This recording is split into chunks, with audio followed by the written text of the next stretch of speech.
Restitution pour la fresque du climat. Donc nous avons les activités humaines qui sont représentées donc ici par le transport, l'industrie et l'utilisation des bâtiments qui utilisent des énergies fossiles dont la combustion va émettre des gaz à effet de serre, en particulier donc du CO2 qui peut être capté par les puits de carbone qui sont donc l'océan et la photosynthèse. D'autre part, on a l'agriculture qui va émettre des gaz à effet de serre via la déforestation, car quand on brûle les arbres, du coup, ils émettent des gaz à effet de serre et en plus, on supprime des puits de carbone. Et d'autre part, l'élevage, en particulier l'élevage de bovins, va émettre des gaz à effet de serre qui sont donc du méthane et les engrais émettent du protoxyde d'azote. Donc, je vais faire CH4 et NO2. Les émissions de CO2 qu'on émet dans l'atmosphère, qui peuvent donc être captées par les océans, donc on voit ici un quart, vont participer à l'acidification de l'océan. Cette acidification entraîne des problématiques de calcification, en particulier pour les ptéropodes et coccolithophores, qui sont au début de la chaîne alimentaire, qui entraînent donc des problématiques sur la biodiversité marine. On repart dans l'autre sens. Donc ici, des émissions de gaz de CO2 sont émises dans l'atmosphère. Ça va donc participer à l'augmentation de la concentration en CO2. Cette augmentation de concentration en CO2 rajoute un effet de serre additionnel. Donc si on n'avait pas d'effet de serre du tout, il ferait moins 18 degrés sur la planète aujourd'hui, alors qu'on est à 15 degrés.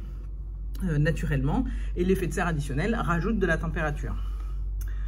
Hop, donc l'effet de serre contribue de manière positive au forçage radiatif. Ce forçage radiatif, en fait, on voit qu'il est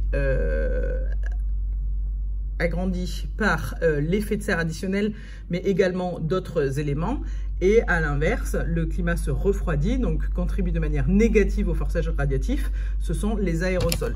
Les aérosols, ce sont en fait des particules, donc on peut imaginer ça comme de la poussière, qui vont faire une sorte de parasol et qui vont retenir du coup les rayonnements solaires. Ils sont majoritairement dus au transport et à l'industrie, ainsi qu'à la mauvaise combustion des énergies fossiles.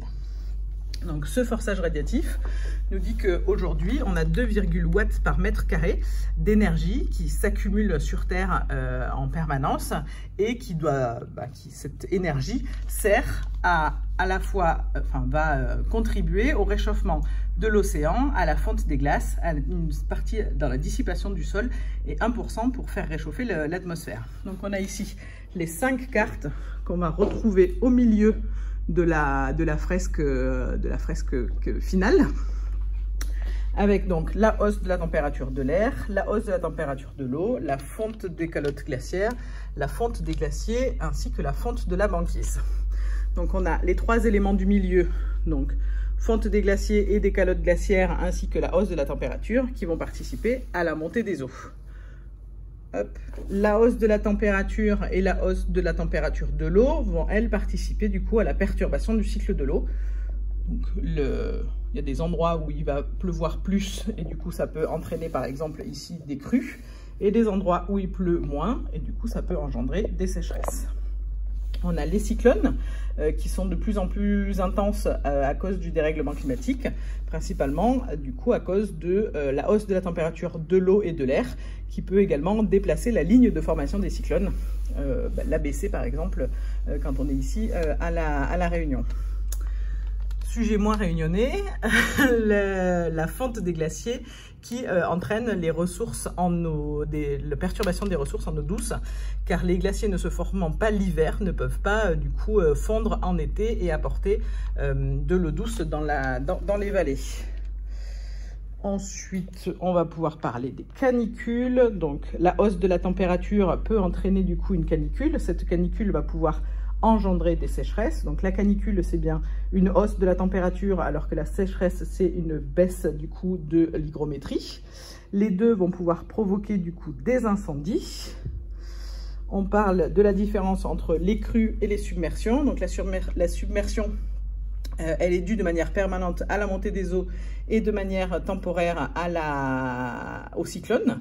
Et c'est du coup une submersion marine qui est constituée d'eau salée, alors que la crue, c'est plutôt de l'eau douce, et du coup qui vient du débordement des rivières, ou d'un afflux d'eau conséquent, dû par exemple à un cyclone.